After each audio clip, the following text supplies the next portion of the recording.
انہیں صرف رمضان المبارک کے ایک مہینے میں تقوی حاصل ہو سکتا ہے، پرہیزگاری مل سکتی ہے۔ یہ شہر طاعات ہے، شہر عبادات ہے، شہر کا مطلب مہینہ ہے عربی میں۔ اور دیکھیں کتنی سہولیات تمہارے لیے رکھی گئی ہیں کہ شیطان کے وسوسوں سے محفوظ رکھا گیا، کہ تمہیں مہینہ بھر شیطان اور اس کی ذریت سے، اس کے حملوں سے بچا کر رب تبارک و تعالیٰ نے اس مہینے میں رکھا ہے۔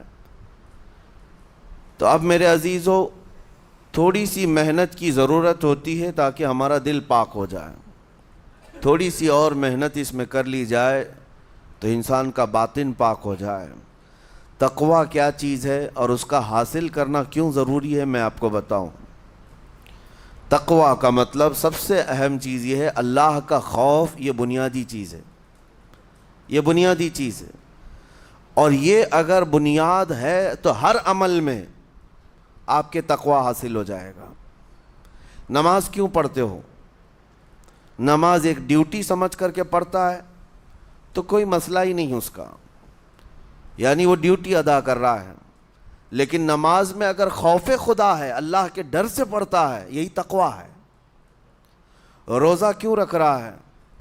سب محلے میں رکھ رہے تھے، ہم نے بھی رکھ لیا۔ روزہ اس لیے رکھ رہا ہوں کہ لوگ برا نہ سمجھیں، یا اسلام کا ایک حصہ ہے۔ اتنی ہی نیت تھی تو پھر اس نے روزے سے کچھ حاصل نہیں کیا، لیکن اسی روزے کو اللہ کے خوف سے رکھا، یہی تقوی ہے۔ تو خوف خدا، اللہ کا خوف آ جانا ہر عمل میں، یہی تقوی ہے۔ اور اگر یہ چیز نہیں ہے تو انسان بہت بڑے بڑے گناہ بھی کر جاتا ہے، اسے ڈر نہیں لگتا۔ روزہ چھوڑ دیا، اسے کوئی خوف ہی نہیں ہے، بلکہ دھڑلے سے لوگوں کے سامنے کہتا بھی پھر رہا ہو کہ مجھے یہ سب چیزوں میں وشواس نہیں، یقین نہیں ہے۔ یہ باتیں اس زبان سے آتی ہیں جس کے ہاں اللہ کا خوف ہے ہی نہیں، اللہ کا ڈر نہیں۔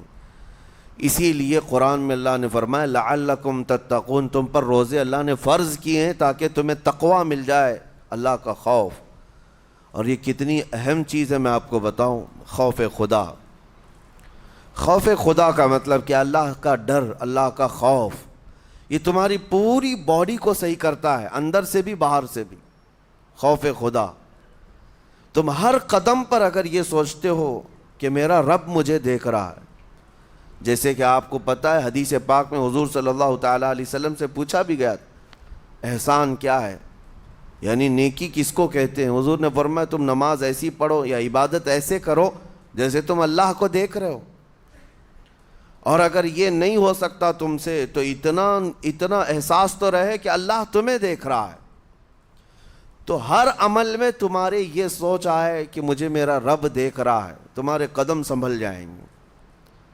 آج آپ مسجد میں بیٹھے ہیں، ادب سے بیٹھے ہیں، حالانکہ ایک آدھے گھنٹے کے بعد جسم کو پھیلنے کی حاجت ہونے لگتی ہے، تھوڑا پیر پھیلا لوں، پیٹھ کو ٹیک دے دوں، نہیں کرتے آپ، اس لیے کہ آپ کو احساس ہے کہ امام صاحب دیکھ رہے ہیں، مفتی صاحب دیکھ رہے ہیں، یا پھر مجمع میں لوگ دیکھ رہے ہیں۔ تو یہاں پر ہمارے دیکھنے کے احساس سے آپ کے پیر نہیں پھیلتے ہیں، آپ پھیل کے نہیں بیٹھتے۔ تو ہم میاں نہ سزا دینے والے نہ جزا دینے والے ہیں۔ یہی احساس اگر اللہ کے دیکھنے کا ہو جائے کہ میرا رب مجھے دیکھ رہا ہے، تو پھر آپ کو کسی نگرانی کی ضرورت نہیں، کہیں کسی سی سی ٹی وی کی ضرورت نہیں۔ اللہ کا خوف اگر بندے کے دل میں آ جائے، وہ ہر لمحے، ہر گھڑی، ہر علاقے میں محفوظ رہتا ہے، اپنے آپ کو محفوظ رکھتا ہے۔ میرے عزیزو، 4 سال کی عمر ہے امام اہل سنت فاضل بریلوی رحمۃ اللہ علیہ، امام محمد رضا خان رحمۃ اللہ علیہ، 4 سال کی عمر میں روزہ رکھ لیا۔ گرمیوں کی شدت تھی، گھرانہ علمی گھرانہ ہے، باپ بھی بڑے عالم دین، دادا بھی بڑے عالم دین ہیں۔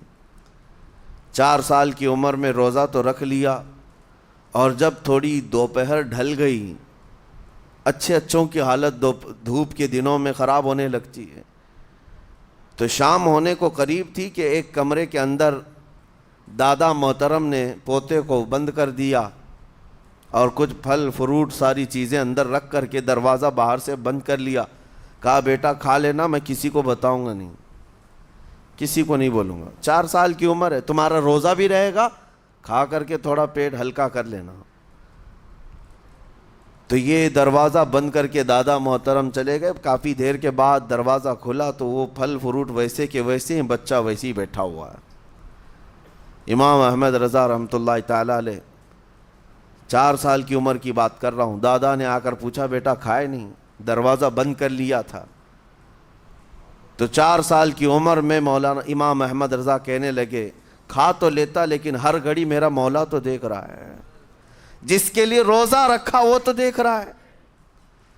یہ ہے تقویٰ, یہ ہے خوف خدا, کہ اگر یہ کسی کے دل میں بیٹھ جائے, اسے لوگوں کو دکھانے کی یا لوگوں کے اسے دیکھنے کی کوئی ضرورت ہی نہیں. میرے عزیزو, تقویٰ حاصل کرنے کا یہ اتنا بہترین راستہ ہے, اتنا بہترین راستہ ہے. آپ روزہ ہیں, کس کو پتہ ہے؟ میں روزہ ہوں, کس کو پتہ ہے؟ یہ راز ہے میرے اور اللہ کے درمیان.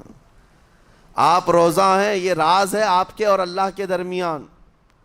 بہت سارے موقع آپ کے پاس ہیں دن بھر میں, فجر سے لے کر عصر تک. کئی مرتبہ وضو میں جانا پڑتا ہے, باضابطہ آپ کلی کر رہے ہیں, آدھا نگل جاتے, کس کو خبر ہے؟ یا کہیں چھپ کر کے کوئی ہلکی سی چیز چبا لیتے, کس کو خبر ہے؟ اس لیے کہ یہ اندرونی معاملہ ہے, راز ہے. آپ کھا رہے ہیں پی رہے ہیں یا نہیں کھا رہے ہیں نہیں پی رہے ہیں, یہ کوئی دوسرا نہیں کہہ سکتا. آپ کے اور آپ کے اللہ کے درمیان یہ راز ہے. اور آپ بچے ہوئے ہیں, حلق سوکھا ہے شام کے وقت میں, اور پیٹ بھی پیٹ سے لگنے آ جاتی ہے. کام کرنے والے جانتے ہیں کہ شام ہوتے ہی روزے کا اثر کس قدر ظاہر ہوتا ہے. کام کرنے والوں کو زیادہ اثر پڑتا ہے, اے سی میں سونے والوں کو روزہ کہاں پتہ چلتا ہے. لیکن اس وقت بھی وہ نہ پانی کا ایک قطرہ حلق میں ڈالنا چاہتا ہے, نہ کوئی چیز چھپ کر کے چبانا چاہتا ہے. مجھے بتاؤ میرے عزیزو, کیوں اپنے آپ پر یہ تکلیف اور اپنے آپ پر یہ زیادتی کر رہے ہو؟ آپ کو اندازہ ہوتا ہے یہ میں زیادتی نہیں کر رہا, نہ یہ اپنے آپ کو تکلیف میں ڈال رہا ہوں, یہ میرے رب کی رضا ہے, میں اسی پر قائم ہوں. اسی لیے فرمایا گیا کہ جب افطاری کا دسترخوان بچھتا ہے اور پہلے ہی آ کر کے لوگ بیٹھتے ہیں, اور یہ سنت بھی ہے, ایسے نہیں کہ بھاگتے بھاگتے آپ آئے, وقت ہوا کھجور لیے اور کھا گئے. افطاری کے وقت سے تھوڑی دیر پہلے بیٹھ جاؤ, تمہارے دسترخوان پر نعمتیں رکھی ہوئی ہیں, پھل بھی ہیں, میوہ جات بھی ہیں, کچھ کھانے پینے کی چیزیں بھی ہیں, ٹھنڈا شربت بھی ہے, دیکھتے ہوئے بیٹھے ہیں آپ, لیکن ہاتھ نہیں لگاتے ہیں.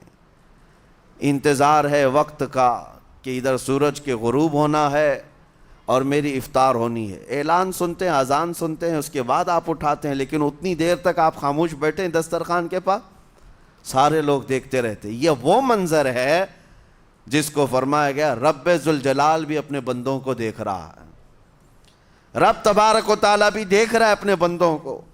اور سارے فرشتوں کو بلا کر میرا مولا اعلان فرماتا ہے, یہ میرے بندے ہیں, دیکھو یہ شام کا وقت ہے, ان کے حلق سوکھ چکے ہیں, ان کے پیٹ میں بھوک کی شدت ہے, اور ان کے سامنے اچھی نعمتیں پڑی ہوئی ہیں. اے فرشتوں دیکھو, میرے ان بندوں میں سے کوئی بھی ان نعمتوں کو ہاتھ نہیں لگاتا, یہ صرف اور صرف میرے لیے بھوکے اور پیاسے ہیں. اور فرشتوں سے اللہ فرماتا ہے تم گواہ ہو جاؤ, ان کی حلق تر ہونے سے پہلے ان کے لیے میں نے جنت لکھ دیا. اسی لیے حدیث پاک میں ہے, جب افطار کرتے میرے آقا صلی اللہ علیہ وسلم یوں ارشاد فرماتے, ذهب الظمأ وابتلت العروق وثبت الاجر انشاءاللہ, پیاس بجھ گئی, رگیں ٹھنڈی ہو گئی, اور اجر اللہ کے ہاں پکا ہو گیا. یہ حضور پاک ہر افطار میں عرض کرتے تھے. میں آپ کو یہ عرض کر رہا ہوں کہ یہ چھپی ہوئی چیز, اسی کا نام تقویٰ ہے. آپ صرف اور صرف بچے ہیں اللہ کے خوف سے. اب